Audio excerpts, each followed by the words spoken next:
পয়সা।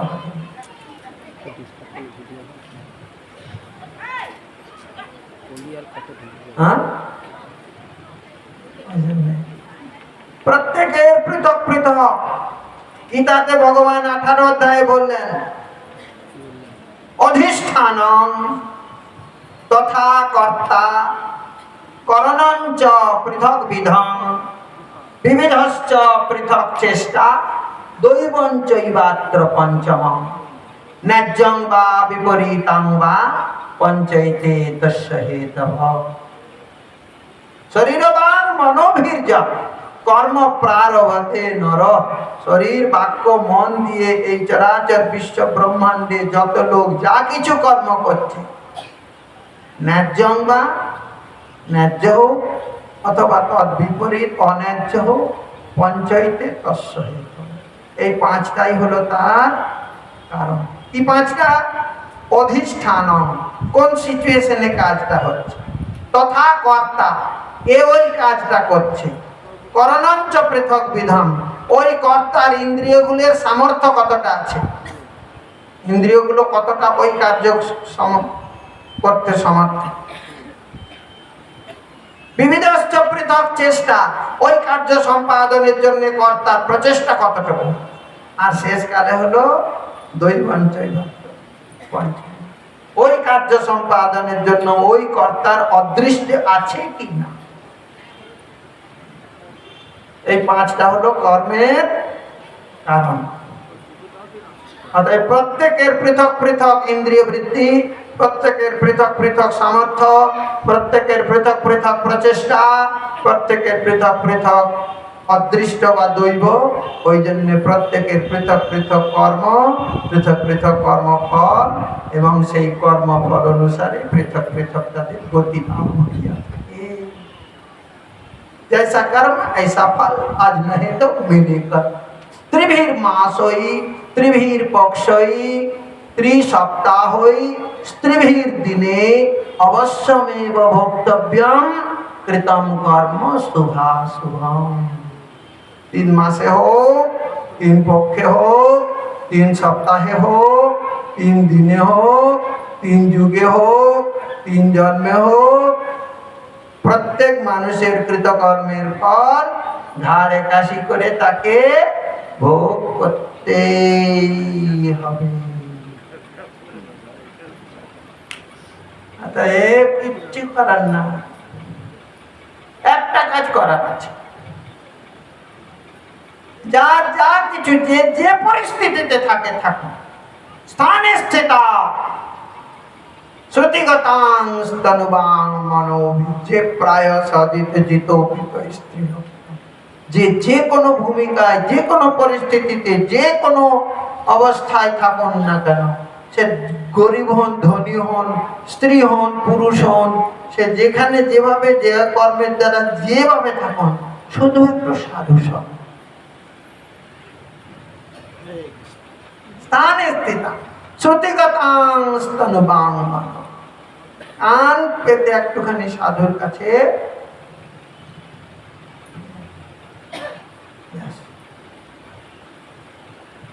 এরপরে তার যে অ্যাকশন নাকি বলে, রিয়াকশন নাকি, আমরা ওই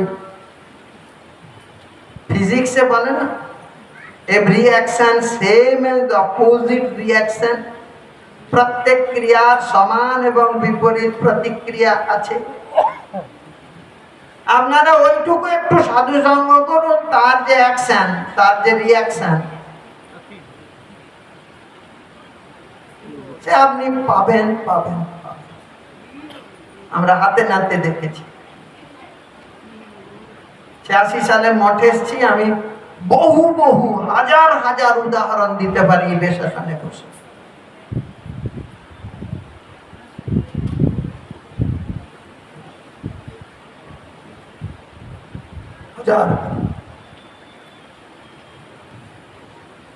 একটা উদাহরণ দেব, মাস্টারমশাইয়ের অনুরোধে একটা উদাহরণ। এক ভদ্রলোক বিদেশ থেকে এসছেন আমাদের চৈতন্য মঠে। আমি তখন চৈতন্য মঠে চরণামৃত দিই। বিশাল ধনী, বিশাল বিশাল তার কয়েকটা জাহাজ আছে। তো মঠে এসেছে, জুতো খুলতে হবে বলে সে মন্দিরে ঠাকুর দর্শন করবে না। তো আমাদের একজন মহারাজ বলেন, আপনি জুতোটা খুলুন, আমি এখানে দাঁড়িয়ে থাকছি, আপনি গিয়ে কমসে কম ঠাকুরকে একটু দর্শন করে আসুন, ঠাকুরকে দর্শন দিয়ে আসুন। ঠাকুর আমি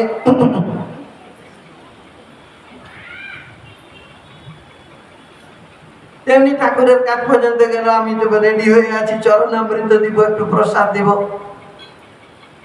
প্রথমে হাতটা ধোয়ালাম, ধুয়ে একটু চরণামৃত দিলাম, একটু প্রসাদ দিলাম, আবার হাতটা ধোয়ানোর জন্য জল দিলাম। এরপরে সে পকেট থেকে মানি ব্যাগটা বের করলো, বেশ কচা কচা পরিষ্কার পরিষ্কার ঝকঝকে তকতকে নোটগুলো থাক থাক করে সাজানো আছে। তার ভিতর থেকে একটা অসুস্থ ময়লা নোংরা 2 টাকার নোট টেনে বার করলো।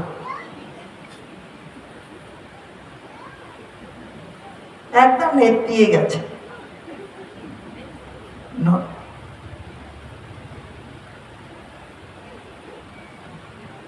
প্রণামী বাক্সে দিল।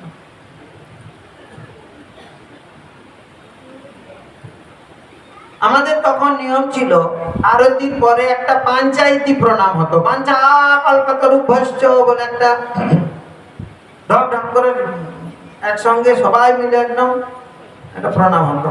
এরপরে মহারাজরা যখন নিজের নিজের বাসাতে চলে যেতেন, যেখানে থাকতেন সেখানে যেতেন, সেইখানে গিয়ে আবার স্পেশাল করে প্রণাম হতো। সেইখানে মহারাজ জিজ্ঞাসা করতেন, আজকে তুমি কি করেছো, কি সেবা করেছো, সেবা করতে করতে ভালো সুখ করছে কিনা, কি মনে করতে করতে সেবা করছো, হরিনাম হচ্ছে কিনা, ঠিক মতন হরিনাম করতে আনন্দ হচ্ছে কিনা, বা কি গ্রন্থ অনুশীলন করেছো, কার কাছে কি আজকে শিক্ষা লাভ করেছো। মহারাজ গুলো সেখানে সেখানে সব বলতেন, জিজ্ঞাসা করতেন। তারপরে মহারাজের কাছে গিয়ে আমি ঢক করে একটা প্রণাম করে বললাম, মহারাজ আমি একটা বিশাল জিনিস দেখেছি। বলে, কি জিনিস দেখেছো বাবা? বলো বলো, কি জিনিস দেখেছো? বললেন, একটা বিরাট ধনী লোক এসেছিল, তারপরে সে তো জুতো খুলতে হবে বলে মন্দিরেই ঢুকতে চায় না। তারপরে মহারাজ গিয়ে বললেন যে আপনি জুতোগুলো খুলুন, আমি দাঁড়িয়ে রয়েছি, দর্শন করে এসে তারপরে জুতোগুলো খুলুন। তারপরে বলেন, আমি যাওয়ার সঙ্গে সঙ্গেই প্রসাদ দিলাম, চরণামৃত দিলাম। তো দিয়েছে তো, বাহ বাবা ভালো করেছে। বলেন, তারপরে কি হলো? আমি হাজুতে জল দিলাম। তারপর বলেন, তারপরে সব কাঁচা কাঁচা লম্বা লম্বা চকচকে ঝকঝকে নোটগুলো সব মানি ব্যাগে ঠাক ঠাক দিয়ে সাজানো রয়েছে। আর একটা সে অসুস্থ নোংরা ছেঁড়া ময়লা পাতলা নেতিয়ে পড়া 2 টাকার নোট। ঠাকুর বলেন, বাবা ভগবান না নিলে কেউ দিতে পারে না। তোমার চোখে ওইটা নোংরা ছেঁড়া ময়লা হলেও ভগবানের চোখে ওইটা সাদা নোট। ভগবান তার কাছ থেকে ওইটা স্বীকার করেছে।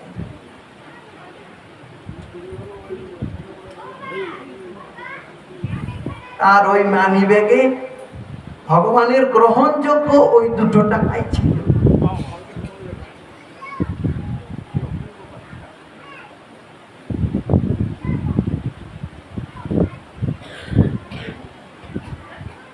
এই প্রকার বহু বহু অভিজ্ঞতা আমার সঞ্চিত হয়েছে। একটা বাড়িতে ভিক্ষা করতে গেছি, বাড়ির যে মালিক তারা সব মাঠে চলে গেছে। সেই নতুন যে বৌমাটা এসছে, নাথ বউটা, সেইটা আছে।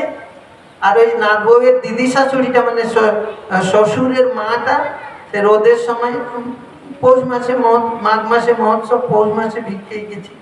সেই একটা ছালা মানে রোদে ছালা পেতে বসে রয়েছে।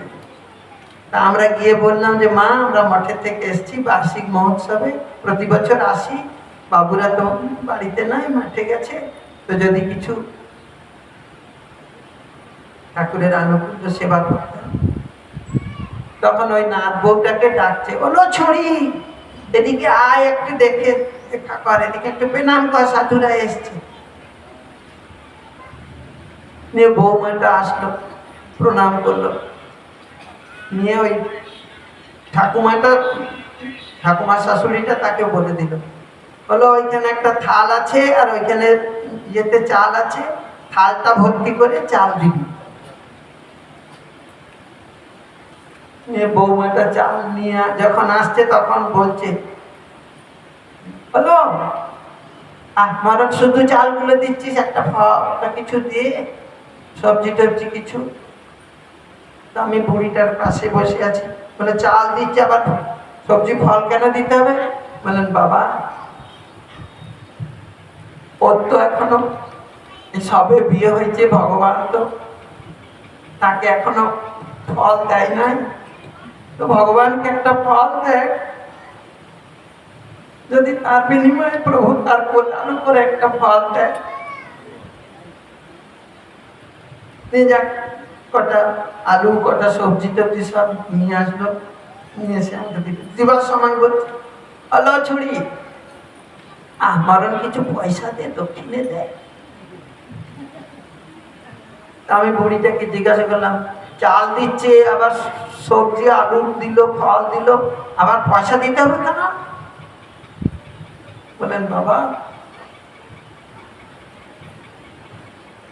এই ধন সম্পত্তি এগুলো সব এখানেই থাকবে, পরপারে যখন যাবে, ভবসিন্ধু যখন নৌকায় পার হবে, তখন তার পারের পড়িয়ে এই দিয়ে চলবে না। এখন যদি বাবা তোমাদের ভান্ডারে দুটো দিয়ে রাখে, তাহলে তখন যদি প্রভু বিনয় করিতে পার করে দেয়।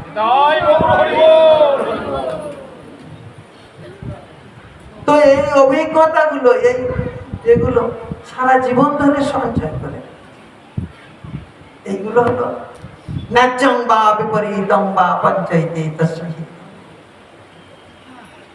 সমস্ত কর্মের হেতু। ওই জন্যে পরিস্থিতি মানুষের বিপরীত কার্য, ন্যায্য কার্য যা কিছু করুক, তাকে দিয়ে ভগবান ঠিক সেই কাজ করবে।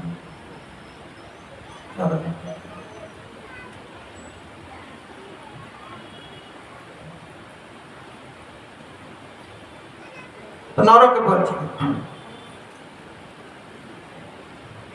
বৈচিত্র্য জগৎ, সর্বস্ব তারতম্যে না, প্রত্যেক জীবের মধ্যে তারতম্য আছে, এটা স্বীকার করতে হবে। কিন্তু ভগবানের দৃষ্টিতে সব সমান। ভগবান কাউকে নমে দেশস্তি ন প্রিয় সমহম সর্বভূতেষু, গীতাতে ভগবান বলছেন আমি সকলের প্রতি সমান, আমার কেউ প্রিয়জন নয়, কেউ বিদ্বেষ ভাজন নয়। তবে যে ভজন্তি তোমাং ভক্ত্যা, যে আমাকে ভজন ঘুষ দেয়, ভগবানও ঘুষ খায় নাকি? হ্যাঁ, কি ঘুষ খায়? ভালোবাসা। যে ভজন্তি তোমাং ভক্ত্যা ময়ি তে তেষু চাপ্যহম, যে আমাকে ভালোবাসে, সে আমাকে যতটুকু ভালোবাসে আমিও তার ততটুকু হয়ে যাই, আর আমিও তাকে যতটুকু ভালোবাসি সেও আমার ততটুকু হয়ে যায়। যে ভজন্তি তুমাং ভক্ত্যা ময়ি তে তেষু চাপ্যহম, বুঝলেন? ভগবানের চোখে সবাই সমান, সবাই তার কর্ম অনুসারে সে ফল ভোগ করে। ভগবান কাউকে কোনো কর্মের ইয়ে, এই জন্য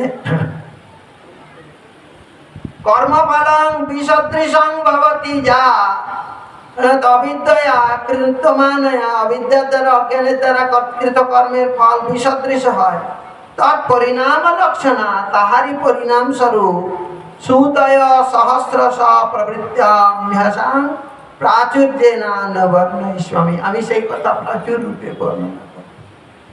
রাজা বললেন, মহারাজ, নরকা নাম ভগবান কিং দেশ বিদেশ অথবা বহিস্ত্রীলোক্যা অহেস্ত্রিদ অন্তরালয়তি। বলে নরক নামে যে দেশ, সেটা কি দেশে আছে না বিদেশে আছে, অথবা বহিস্ত্রীলোক্যা স্বর্গমর্ত ত্রিলোকের বাইরে আছে, অথবা অন্তরালে আছে, বলুন। তখন ঋষি বলছেন, সুখদেব গোস্বামী বলছেন, অন্তরালয় এব ত্রিজগৎসু, ত্রিজগতের অন্তরালে, দিশি দক্ষিণা শ্যাম, দক্ষিণের দিকে, অধস্তাম ভূমে, মাটির নিচে, উপরিষ্টাচ্চ আপ, জলের উপরে।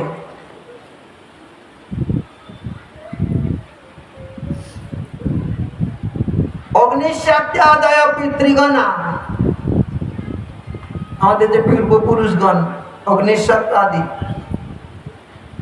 দিশি সানাং গোত্রানাং পরমেন সমাধিনা, পূর্বপুরুষ গোত্র সহকারে সত্যাং এবাশিস আশাসানা নিবসন্তি, তারা সেখানে নিবাস করেন। যত্র ভাব ভগবান পিতৃরাজ বৈবস্বত সবিষয়ম, এই পিতৃগণের শ্রেষ্ঠ হল সূর্যদেব বৈবস্বত, তিনি হলেন পরম পিতা, তার থেকে সব এসছেন পিতৃগণ। শ্রাদ্ধদেব মনু সূর্যদেবের পুত্র শ্রাদ্ধদেব মনু, এই শ্রাদ্ধদেব মনু থেকে যে সমস্ত বংশ এসছে তারা হলো সব মানব। বলেন সেই বৈবস্বত সবিষয়ং প্রাপিতেষু সপুরুষে জন্তুষু সম্পরেতেষু স্বকর্মাবদ্যম দোষমেব অনুলঙ্ঘিত ভগবৎ শাসন সগণ দমন ধারে, শাসন এবং দমন।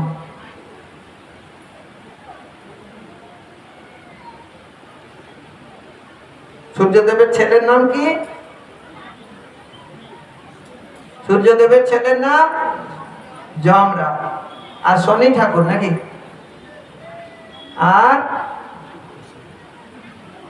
কন্যার নাম হলো যমুনা। শনি ঠাকুর তো এই যমরাজ ধর্মরাজ, ইনি দক্ষিণ দিকে এই নরকের আধিপত্য লাভ করেছেন। তত্র হেকে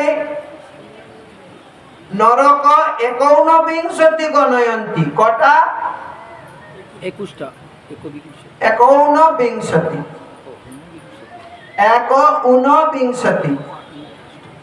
19টা, আর তার সঙ্গে আর 5টা নিয়ে টোটাল 26টা, 19টা 7টা হয়ে যাবে।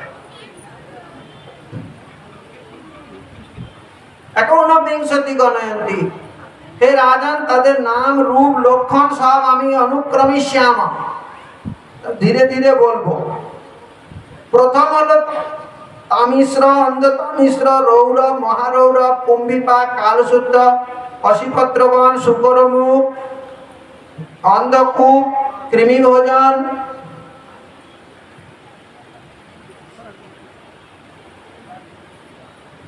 সংদংশ, স্তপ্তসূর্মি, বজ্রকণ্টক, শালমণি, বৈতরণী, পুয়োদ, প্রাণরোধ, বিশংসন, লালাভক্ষ, সারমেয়াদন, বিচিরয়, পায়ন ইতি।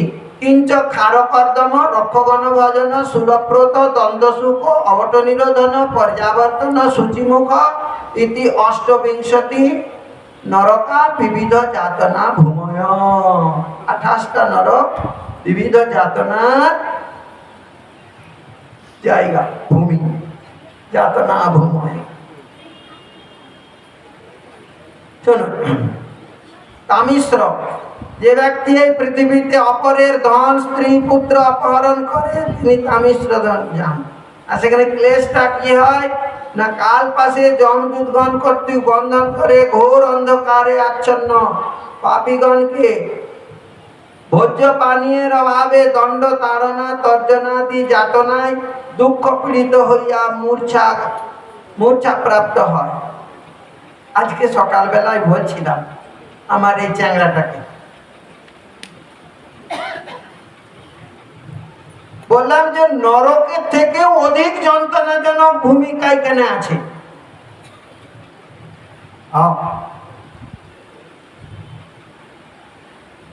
বললেন বাবা কিরকম?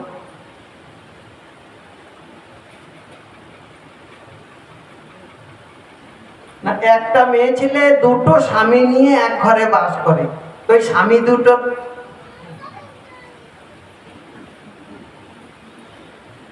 ওই ঘরটা নরক না, এটা কি বাবা?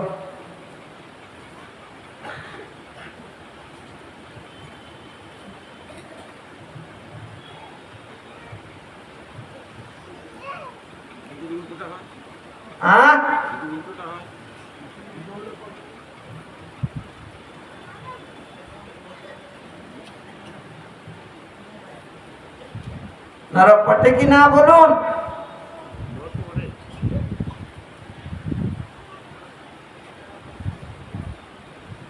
ওই জন্য কিচ্ছু চিন্তা করবেন না, যখনই সহজ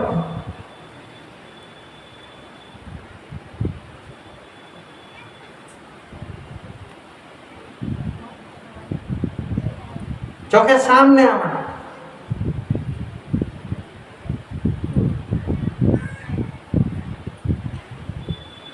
কালকে সেদিনে বলছিলাম না, স্বামী জানে না সে স্ত্রীর ক নম্বর, স্ত্রীও জানে না সে স্বামীর ক নম্বর।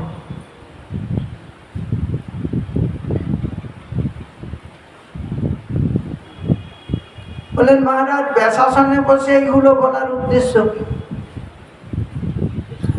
এগুলো তো ভাগবতে লেখা নাই।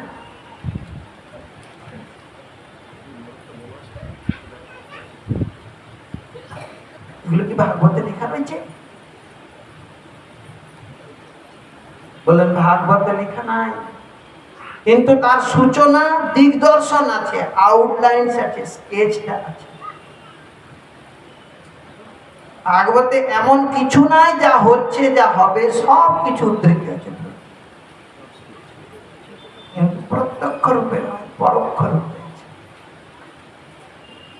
কলিধর্ম বর্ণনাতে একাদশ স্কন্ধে কি না বলেছেন সব আছে।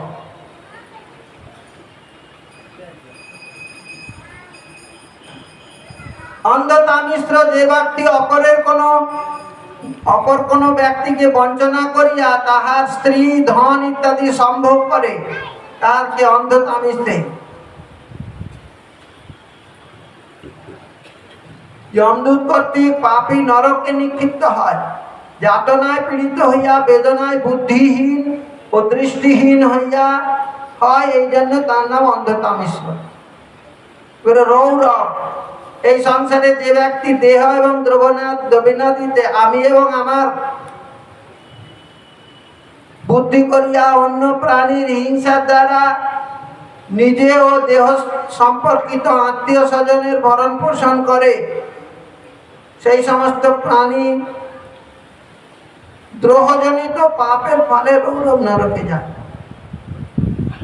পাপী যে সকল প্রাণীকে প্রপীড়ন করে তাহারাই রুরু নামক সর্প অপেক্ষা ক্রূরতর ভারশৃঙ্গ প্রাণী হইয়া পাপীকে ক্লেশ প্রদান করে, এর নাম রৌরব। মহারৌরব যিনি পরমাংশে স্বদেহ স্বজন পোষণকে পোষণ করে। প্রপ্যাদ নামক রুরুগণ তাহার সেই পাপীর শরীর থেকে মাংসগুলো ছিঁড়ে ছিঁড়ে খায়। কুম্ভীপাক নিজ দেহ পুষ্টি নিমিত্ত শিশু পক্ষী হত্যা করিয়া করে, তাদেরকে কুম্ভীপাক। কালসূত্র যিনি ব্রহ্মঘাত করে, ব্রহ্মহত্যা করে। ওই নরকের পরিধি হলো 10 সহস্র যোজন, তাম্রময় পাত্র, নিচে আগুন ও উপরে সূর্যের তেজ। সেটা হলো তার উপরে চাবুক দিয়ে চাপ দিয়ে সেখানে কষাঘাত করে তাদেরকে নিয়ে যেতে হয়। পশুপত্রবন মানে এমন গাছ আছে যার পাতাগুলো কোঙা গাছের মতন, পাতাগুলো তরোয়ালের মতন, সেই বনের ভিতর দিয়ে ছুটিয়ে বেরিয়ে ছুটিয়ে নিয়ে যায়, আর কাটা গাছগুলো তরোয়ালের মতন ইয়েগুলো তাদেরকে গায়ে। এখন আপনাদের প্রশ্ন জানতে পারে যে মহারাজ মরার পর তো তবে তো নরকে যায়, তো মরার তো শরীরটা এখানে রেখে যায়, তাহলে সেইখানে কোন শরীরে ওই সবগুলো হয় বলতে না? বল না, ওইখানে একটা শরীর দেয়, না হলে যাতনাময় দেহ মৃত্যুর পর। এইখান থেকে যেমন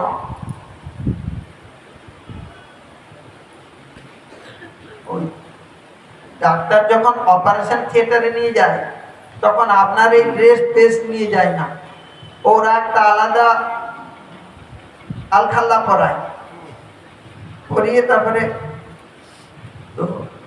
ওই রকম ওইখানে ওইটা অপারেশন থিয়েটার। নরকটা, সেখানে আপনার পাপগুলো সব অপারেশন হয়, কেটে বাদ দেয়। তো ওইখানেও একটা যাতনাময় দেহ পরিয়ে সেটাকে নিয়ে যায়। সেই শরীরটা এমনি বাতাসেই জ্বালা করে, সেখানে জল খাবার মতন ইয়ে থাকে। বাতাহারেণ জীবন্তী পিপাসিত ক্ষুধার্তশ্চ, তার শরীর সবসময়, তার শরীরে ক্ষুধা থাকে আর তেষ্টা থাকে, জল খেতে পায় না, শুধু শুধুমাত্র বাতাসে নিঃশ্বাস নেয়, বাতাসে যে জলীয় বাষ্পটা সেটুকু। এরকম একটা যাতনাময় দেহ থাকে। ওই দেহটা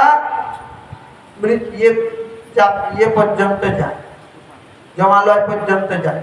জমালয়ে আবার নতুন ওইখানে পাপ পুণ্যের বিচার হয়, সেখানে আবার শরীর পায়।